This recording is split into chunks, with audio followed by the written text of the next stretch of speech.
नमस्कार, स्वागत है आपका हमारा छत्तीसगढ़ बुलेटिन में। खबरों की ओर बढ़ेंगे उससे पहले नजर डालते हैं इस वक्त की सुर्खियों पर। गोधन न्याय योजना के मुख्यमंत्री ने गौपालकों को ट्रांसफर के लिए 8 करोड़ रुपए, कहा केंद्र का नया कानून किसान हित में नहीं। बलरामपुर में स्वास्थ्य के नाम पर करोड़ों रुपए खर्च, करोड़ों खर्च करने के बाद भी महीने में एक दिन खुलता है उप स्वास्थ्य केंद्र। जहांगीर चांपा में अस्पताल का अमानवीय चेहरा आया सामने, मासूम के शव को लेकर ले जाने के लिए नहीं दिया वाहन, पॉलीथिन में लपेटकर बच्चे का शव ले गए परिजन। जगदलपुर में बुजुर्ग आदिवासी किसान से ठगी कर छीन ली गई जमीन, पादरी द्वारा इलाज के नाम पर धोखाधड़ी की गई। कृषि बिल का नेता प्रतिपक्ष ने किया स्वागत, धर्मपाल कौशिक ने कांग्रेस पर साधा निशाना।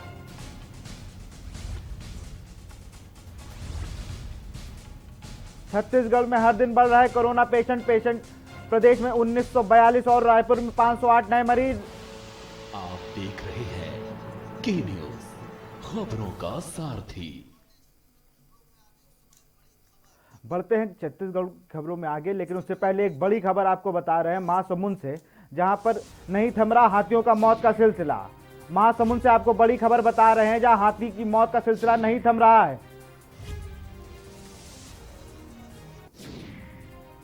पिथौरा वन परिक्षेत्र ग्राम में किशनपुर का मामला। महासमुंद में नहीं थम रहा हाथी की मौत का सिलसिला।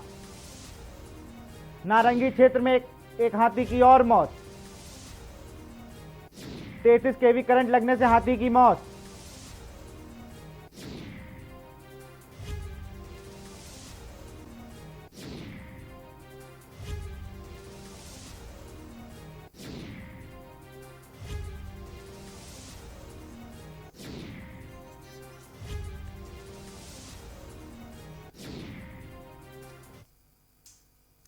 खबर रायपुर से है। मुख्यमंत्री भूपेश बघेल ने वीडियो कॉन्फ्रेंसिंग के माध्यम से गोधन न्याय योजना के तहत प्रदेश में 83,809 गौपालकों एवं गोबर विक्रेताओं को चौथी किस्त के रूप में 8 करोड़ 2 लाख रुपए राशि का ऑनलाइन भुगतान सीधे संबंधित खातों में किया।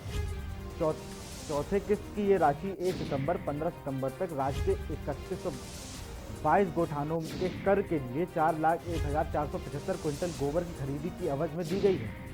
इस योजना के तहत अब तक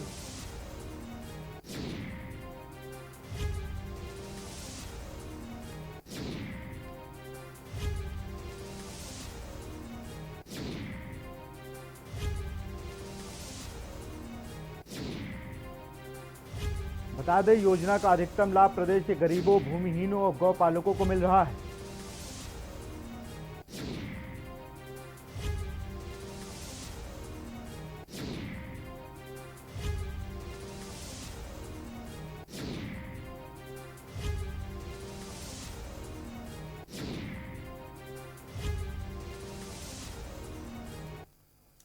केंद्र के नए कृषि बिल का स्वागत करते हुए नेता प्रतिपक्ष धर्मलाल कौशिक ने कांग्रेस पर निशाना साधा है।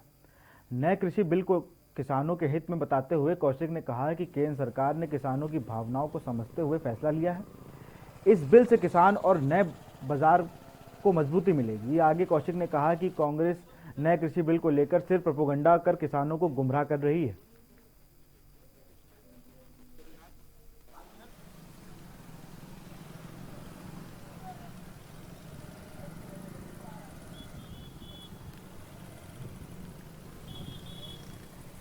हित में और कल्याण के लिए जो 3 बिल पार्लियामेंट में पारित हुए हैं, हम उनका स्वागत करते हैं कि नरेंद्र मोदी जी के आने के बाद में लगातार किसानों के कल्याण के लिए उन्होंने काम प्रारंभ किया है।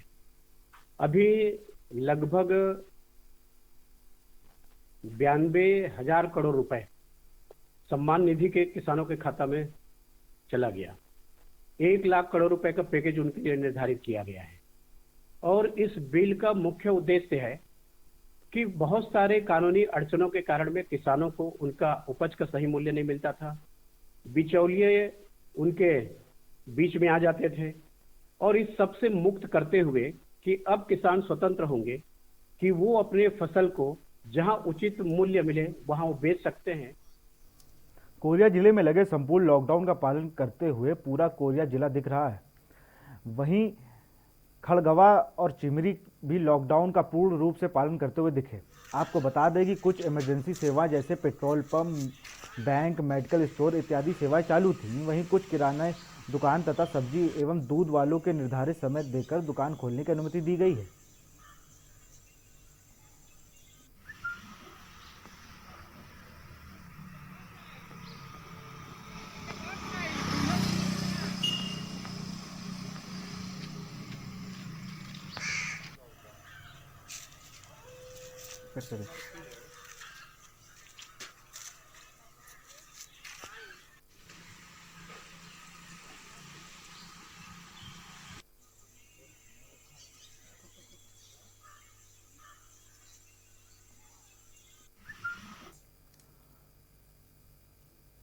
खबर रायगढ़ से है, जहां बोदीकारा पुल के पास युवक की लाश मिलने से क्षेत्र में सनसनी फैल गई। बताया जा रहा है कि मृतक पेशे से राजमिस्त्री था और अपनी बीवी और बच्चों के साथ मिथुमूड़ा क्षेत्र में रहता था। इलाके के लोगों के जरिए घटना की सूचना पुलिस को मिली। पुलिस ने मौके पर पहुंचकर छानबीन शुरू कर दी। जानकारी के मुताबिक मृतक का नाम नरेश सारथी बताया जा रहा है। नरेश कल शाम 7 बजे अपनी बाइक से घर से निकला था। पूरी रात खोजबीन के बाद भी नरेश नहीं मिला और ना ही वो घर लौटा। सुबह उसके परिजनों तक उसकी लाश बोदी टीकरा पुल के पास मिलने पर जानकारी पहुंची।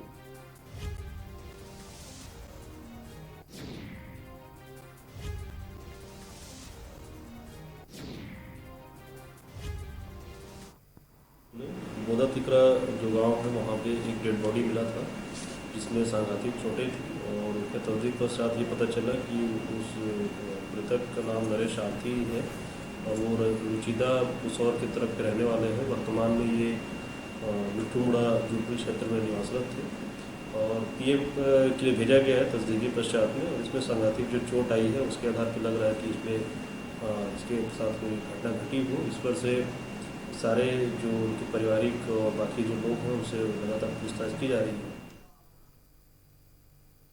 खबर बिलासपुर से है। बिलासपुर जिला के तखतपुर नगर लॉकडाउन सफल बनाने के लिए एसडीएम आनंद स्वरूप तिवारी एवं एसडीओपी रश्मित कौर चावला के नेतृत्व में तखतपुर नगर में फ्लैग मार्च निकाला गया। तखतपुर में लॉकडाउन को सफल बनाने के लिए अधिकारियों द्वारा गाड़ियों की लंबी कतार के साथ सभी विभाग के अधिकारी द्वारा शामिल होकर फ्लैग मार्च निकाला गया।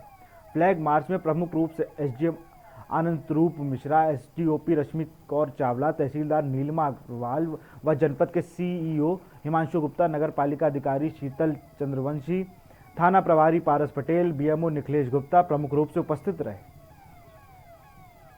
28 तक कंटेनमेंट जोन घोषित किया गया है तखतपुर, कोटा, रतनपुर तीनों हमारे नगर पालिका और नगर पंचायत क्षेत्र को। तो हमने कोटा और रतनपुर में फ्लैग मार्च कर लिया था और आज तखतपुर में प्रशासन और पुलिस की संयुक्त टीम के द्वारा फ्लैग मार्च किया गया है और लोगों को जागरूक किया गया है कि इस संक्रमण से बचें और बाहर ना निकले। जितनी भी मार्केट में सभी दुकानें बंद कर दी गई हैं और पुलिस के द्वारा और प्रशासन के द्वारा हर समय यहाँ पर तखतपुर में घूम घूम करके। खबर बलौदा बाजार से है, जहां कलेक्टर सुनील कुमार जैन ने जिले में कोरोना के बढ़ते संक्रमण को देखते हुए जिले में 23 से 29 सितंबर तक पूर्ण लॉकडाउन रखा है, जिसमें केवल जरूरी सामानों को छूट दी जाएगी, जिसमें दूध, मेडिकल, हॉस्पिटल सहित आपातकालीन सेवाएं शामिल हैं। आपको बताते कि इस बार के लॉकडाउन में जिले के सभी सब्जी मार्केट, किराना की दुकान सहित शराब की दुकानों को भी बंद किया गया है। जिला प्रशासन की ओर और पुलिस की संयुक्त टीम ने जिले भर में चौक चौराहों पर नाकेबंदी कर बेवजह घूमने वालों को सख्ती बरतते नजर आ रहे हैं। वहीं कसडौल के श्रीधर पांड्या नायब तहसीलदार ने बेवजह आने जाने वाले लोगों को रोककर लॉकडाउन का पालन करने की हिदायत दी और साथ ही बिना मास्क मोटरसाइकिल सवार लोगों का चालान भी काटा।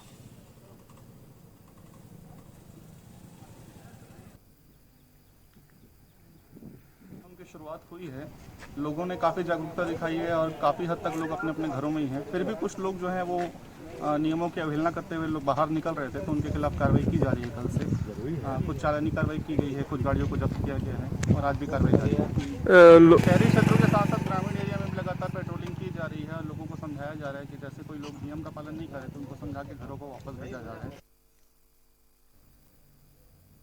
कोरिया जिले के सोनत भरतपुर विधानसभा क्षेत्र के खोगा पानी में कोरोना काल जैसे स्थिति में वार्ड में घूम घूम कर आंगनवाड़ी कार्यकर्ता ज्योति शाह और मीता नीन एमटी के दिशा निर्देश पर मीता नीन, लीला दुबे और अन्य आंगनवाड़ी कार्यकर्ता द्वारा 1 से 19 की आयु के बच्चों को दवा खिलाया गया, जिसमें सभी बच्चों को राष्ट्रीय कृमि मुक्ति दिवस पर कृमि नाशक दवा खिलाई गई। साथ ही लोगों को कोरोना बीमारी से बचने के लिए मास्क लगाना और बेवजह घर से बाहर न निकलने की अपील भी की गई।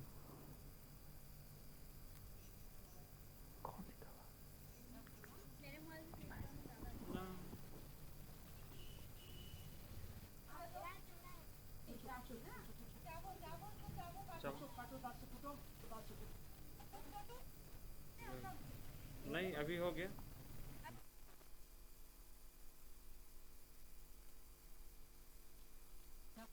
मेरे मोबाइल से ना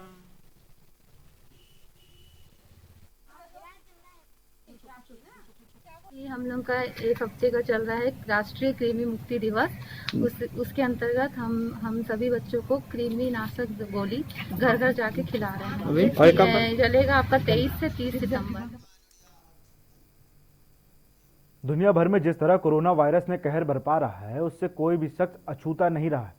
हर किसी को जीवन में इसका प्रभाव पड़ा है और आज भी हर कोई इससे जुड़ रहा है, खासकर स्कूली बच्चे जो इस साल स्कूल नहीं जा पा रहे हैं। ऐसे में आज की आधुनिक टेक्नोलॉजी उन बच्चों के लिए वरदान साबित हो रही है। जागीर चांपा जिले में भी कुछ शिक्षकों ने मिलकर ऑनलाइन क्लासेस के जरिए बच्चों को पिछले 5 महीनों से पढ़ा रहे हैं और नई नई जानकारी भी बच्चों को दी जा रही है। जागीर जिले के शक्ति के रहने वाले शिक्षक पुष्पेंद्र कौशिक ने बताया कि शुरुआत में काफ़ी मशक्कत करनी पड़ी बच्चों के परिजनों को इस ऑनलाइन क्लासेस को लेकर समझाने में। धीरे धीरे अब बच्चों की संख्या लगातार बढ़ रही है और अब बच्चों को भी रुचि को लेकर रोजाना समय पर ऑनलाइन क्लासेस से जुड़ रहे हैं। इसका कार्य क्या है, कोई बता सकते हो? हम क्या बोलेंगे वैज्ञानिक भाषा में? इसके ऊपर के जो दाने दिखाई दे रहे हैं उसको क्या बोलेंगे? ये सारी संरचनाओं के महत्व के हम लोगों ने 5 अप्रैल से ऑनलाइन क्लास की शुरुआत की थी, जिसमें हमारे जिला नोडल श्री पद्युम्न शर्मा और पांडे सर जी थे। उन्होंने हमको सिखाया कि ऑनलाइन क्लास कैसे लेनी है और बच्चों को किस तरीके से वेबएक्स के माध्यम से इसमें जुड़ना है। हमने उसके बाद पृथक रूप से ऑनलाइन क्लास का स्टार्ट कर दिया था और उसके पश्चात हमको लगा कि बच्चे बहुत ज़्यादा संख्या में नहीं जुड़ पा रहे हैं, क्योंकि गांव में नेट की भी समस्या रहती है और सबके पास एंड्रॉयड मोबाइल नहीं होते थे। तो हमने ऐसे बच्चों को चयनित किया इसमें जिनके यहाँ ये सारी सुविधाएँ उपलब्ध होती थी। बिलासपुर के बुधवारी बाजार में एक बार फिर आग लगने से दुकान के अंदर की सामान जलकर खाक हो गया। आग लगने की वजह शॉर्ट सर्किट को बताया जा रहा है। दुकान संचालक सत्यप्रकाश मौर्य शनिवार को दुकान बंद कर अपने घर गए थे। अगली सुबह उन्हें दुकान में आग लगने की सूचना मिली, जिसके बाद अफरा तफरी में पुलिस और फायर ब्रिगेड को सूचना दी गई। मौके पर पहुंची फायर ब्रिगेड की टीम ने काफ़ी मशक्कतों के बाद आग पर काबू पाया। वहीं दुकान संचालक सत्यप्रकाश मौर्य को आग लगने से 40 से 45 लाख का नुकसान हुआ है।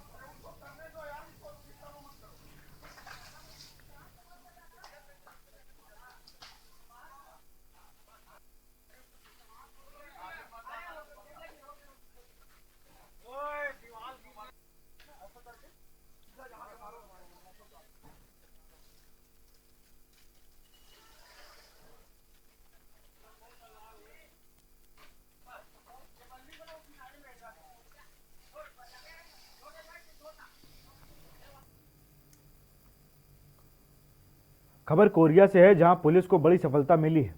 सरगुजा रेंज आईजी रेंज रतन लाल डागी सख्त कड़े निर्देश पालन करते हुए एसपी चंद्रमोहन सिंह, नगर पुलिस अधीक्षक पीपी सिंह के नेतृत्व में खंडगवा थाना प्रभारी अश्विनी सिंह ने मुखबिर की सूचना पर बड़ी कार्रवाई की है। तस्करी करने वाले आरोपियों को पकड़ा गया, साथ ही लाखों रुपए के मवेशी भी पकड़े गए।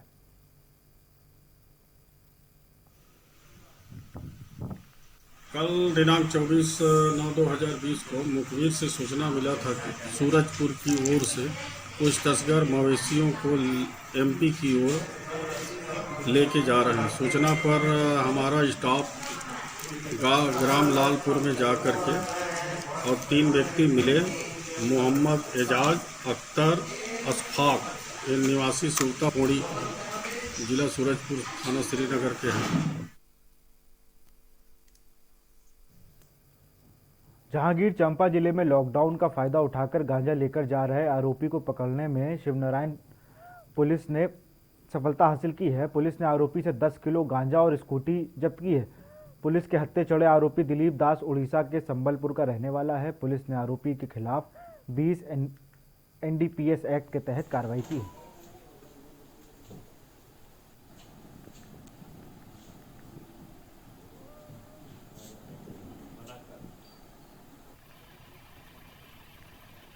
आज लॉकडाउन का आज से नियम लागू हुआ और श्रीमान पुलिस अधीक्षक महोदय, श्रीमान अतिरिक्त पुलिस अधीक्षक महोदय एवं SDOP महोदय के निर्देशानुसार महानदी शिवरी नारायण पुल पर चेकिंग पॉइंट लगा हुआ था, जहां आज चेकिंग के दौरान एक व्यक्ति स्कूटी जिसका नंबर OR 171832 है, इसमें सवार होकर और पैरदान के पास एक बड़ी सी अटैची लाल रंग की रखा हुआ आ रहा था, जिसको रोककर पूछताछ की गई। पूछताछ करने पर वो हड़बड़ा गया और संदेहास्पद परिस्थिति में दिखा। खबर बलरामपुर से है, जहां जिला प्रशासन की लापरवाही के कारण 1500 लोगों की जिंदगी खतरे में पड़ गई। जिला मुख्यालय से 20 किलोमीटर दूर ग्राम पंचायत सेंदूर में लाखों रुपए खर्च कर उप स्वास्थ्य केंद्र का निर्माण कराया गया और चिकित्सक की भी तैनाती की गई, परंतु उप स्वास्थ्य केंद्र महीने शायद ही एक या 2 दिन खुलता हो। 2 सालों से उप स्वास्थ्य केंद्र के नियमित रूप से ही नहीं खुलने की वजह से ग्रामीण दर इलाज के लिए भटक रहे हैं। ग्रामवासियों का कहना है कि महीने में शायद ही 1-2 दिन चिकित्सक गांव में दिखाई देती हैं और जिला प्रशासन की इस लापरवाही के कारण 1500 लोगों की जिंदगी खतरे में है, जबकि मामले में जिला प्रशासन कोई सुध नहीं ले रहा है। वहीं जनप्रतिनिधि ने मामले की लापरवाही पर कार्रवाई न होने पर प्रदर्शन की बात कही है। इनके अंदर व्यवस्था ठीक नहीं करेंगे तो मैं कलेक्टर साहब से बात करूंगा और उच्च अधिकारियों से ऊपर भी बात करूंगा और मैं खुद उनका ऊपर लिखित शिकायत करूंगा यदि व्यवस्था ठीक नहीं किए तो। लापरवाही है। गवर्नमेंट जिसको जो दायित्व दिया है, आपको गवर्नमेंट ने दायित्व दिया है, गवर्नमेंट आपको वेतन दे रही है, तो आप अपने दायित्व का निर्वहन करना चाहिए उनको। और लोगों के भलाई के लिए कोरोना महामारी में मैं समझता हूं उनको परमानेंट वहां रहना चाहिए और लोगों का सेवा करना चाहिए।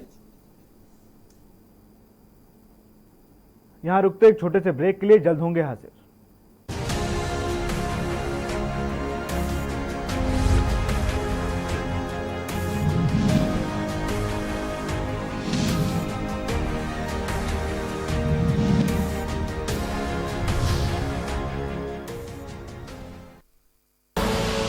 आप देख रहे हैं के न्यूज, खबरों का सारथी। हम अक्सर फोन पर हालचाल पूछने के लिए कॉल करते हैं। टेक केयर, अपना ख्याल रखना, कैसे हो? लेकिन इस बार हम सिर्फ बातों में टेक केयर नहीं कहेंगे, बातों से कुछ आगे बढ़ेंगे। इस बार टेक केयर तो कहेंगे, लेकिन डेंगू से बचने के लिए हम उन 10 लोगों से आग्रह करेंगे कि रविवार को अपने 10 मिनट निकालें 10 बजे। अपने घर और आसपास की चेकिंग करें कि कहीं गमले, कूलर या टंकी में साफ पानी इकट्ठा तो नहीं। अगर है तो उसे उड़ेल दें, बदल दें या फिर उसमें पेट्रोल या तेल डाल दें। छोटी सी जिम्मेदारी उठाएं। 10 लोगों को फोन लगाएं। 10 हफ्ते 10 बजे 10 मिनट, हर रविवार डेंगू पर बात।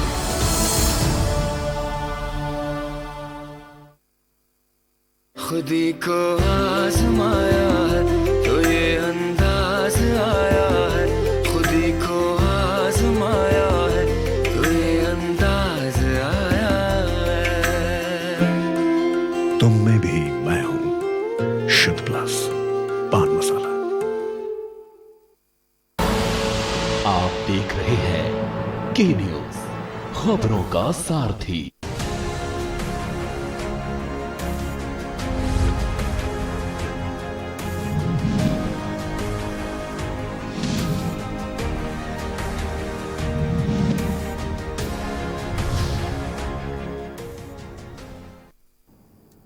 ब्रेक के बाद आपका स्वागत है। बढ़ते हैं खबरों की ओर। खबर जागीर चांपा से है। जिले में कोरोना की बढ़ती रफ्तार को देखते हुए जिले के सभी 15 निकाय में 25 सितंबर से 1 अक्टूबर तक के लिए कंटेनमेंट जोन घोषित किया गया है।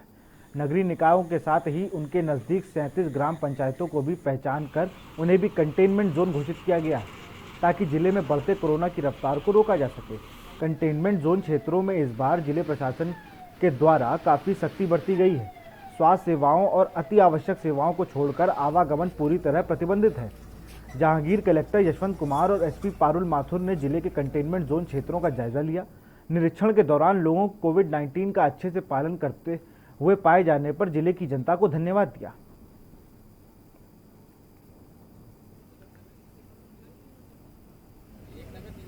अब 15 नगरीय निकायों में कंटेनमेंट जोन घोषित किए गए हैं।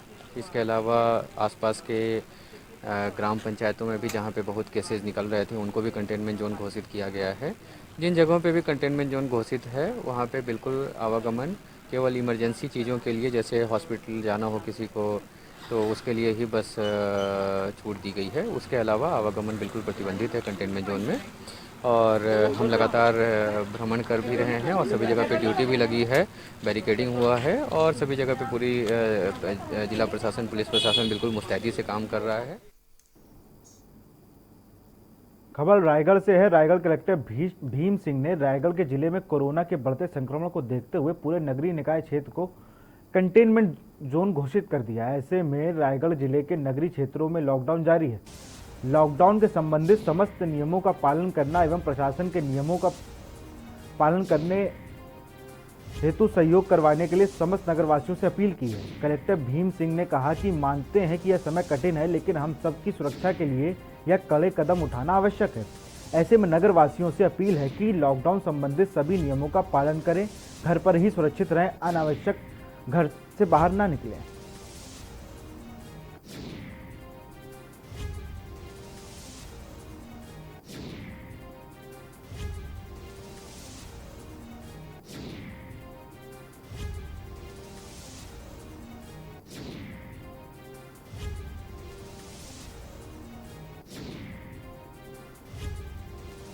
अपील है कि लॉकडाउन का सख्ती से पालन करें, क्योंकि बाहर निकलने पे पुलिस सख्त कार्रवाई करेगी। सभी लोग मास्क का उपयोग करें, सोशल डिस्टेंसिंग का पालन करें।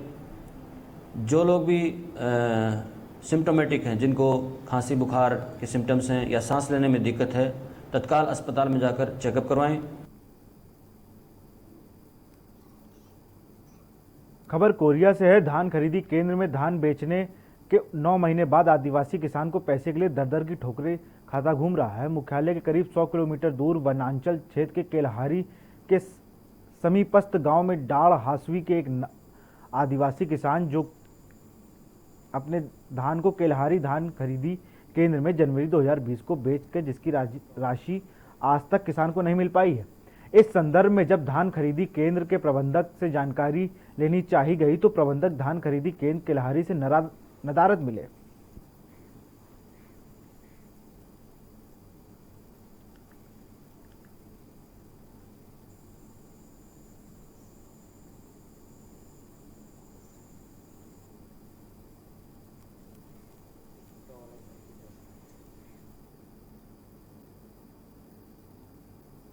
जांजगीर चांपा में एम्बुलेंस न मिलने से 2 साल के मासूम बच्चे का शव परिजन पॉलिथीन में पैक करके बाइक से ले गए।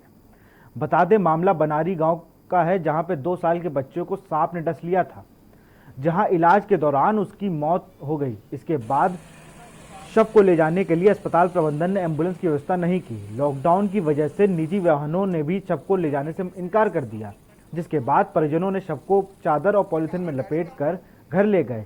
इस बीच परिजनों ने कम शब्दों में ही पर अपनी तकलीफ बताई। इस मामले में मुख्य चिकित्सा एवं स्वास्थ्य अधिकारी ने जांच की बात कही है। शव वाहन की व्यवस्था जिला अस्पताल में है और जो ड्यूटी चिकित्सक है उन्हें भी इस बारे में, क्योंकि 2 शव का लगातार उनके द्वारा शव परीक्षण किया जा रहा था। 2 साल की बच्ची थी और परिजनों को बताना था संबंधित डॉक्टर को कि अमुक गांव से हैं और हमें तत्काल ले जाना है। शव वाहन उपलब्ध है, गाड़ी छोड़ के आ जाती, कोई समस्या नहीं थी। यदि चूक हुई है तो उसकी जांच करा के जांच कराई जाएगी। फिलहाल इस बुलेटिन में इतना ही। तमाम खबरों के लिए देखते रहिए के न्यूज इंडिया।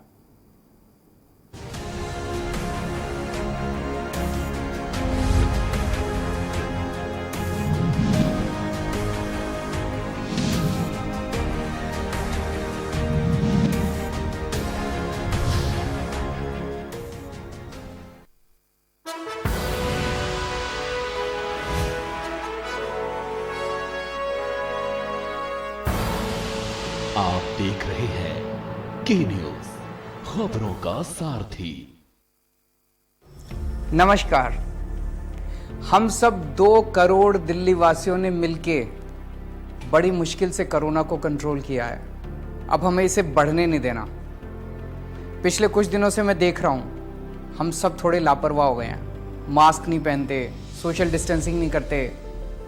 मैं आपका भाई हूँ ना, आपका बेटा हूँ। आपने मुझे अपने परिवार का हिस्सा माना है। मैं नहीं चाहता अपने परिवार में कोई बीमार हो। ये बहुत गंदी बीमारी है।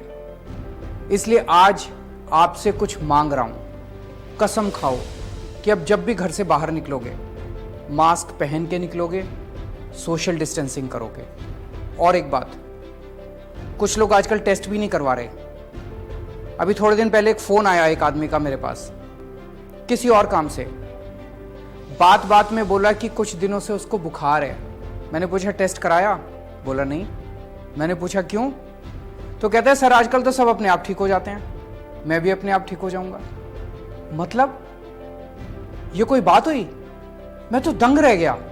आपको पता है इस तरह से वो आदमी अपनी जान खतरे में डाल रहा है और अपने आसपास के, अपने परिवार के लोगों को भी कोरोना कर देगा। प्रॉब्लम क्या है? दिल्ली सरकार ने टेस्ट मुफ्त कर रखे हैं। दिल्ली में जगह जगह टेस्ट हो रहे हैं, तो फिर क्यों नहीं टेस्ट करवाते? अगर आपको कोई भी सिम्टम हो या फिर आप किसी ऐसे व्यक्ति के संपर्क में आए जिसे कोरोना है, तो जाके टेस्ट करवाओ। आप स्वस्थ रहें, अपने सबके परिवार में सब लोग सुखी रहें, ऐसी प्रभु से प्रार्थना है। जय Hind.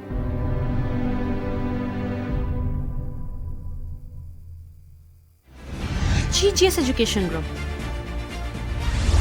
launches 20% discount on academic fee of courses MBA, BBA, BCA, BFSI and GM, D Pharma, B Pharma.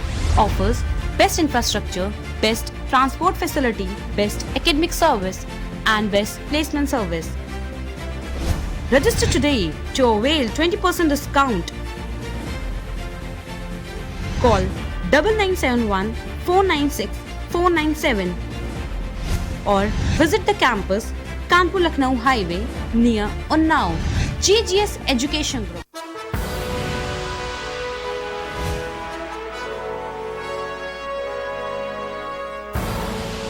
आप देख रहे हैं के न्यूज, खबरों का सारथी।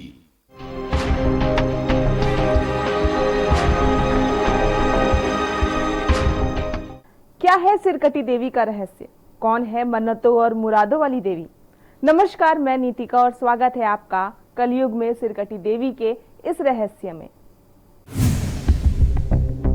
सिरकटी देवी का 6000 साल पुराना रहस्य।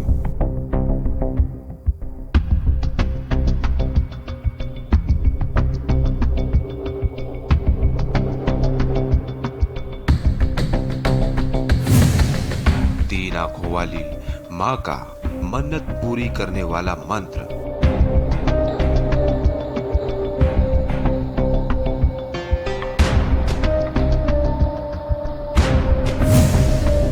एक ऐसा स्थान जहां देवी ने खुद काट लिया अपना सिर।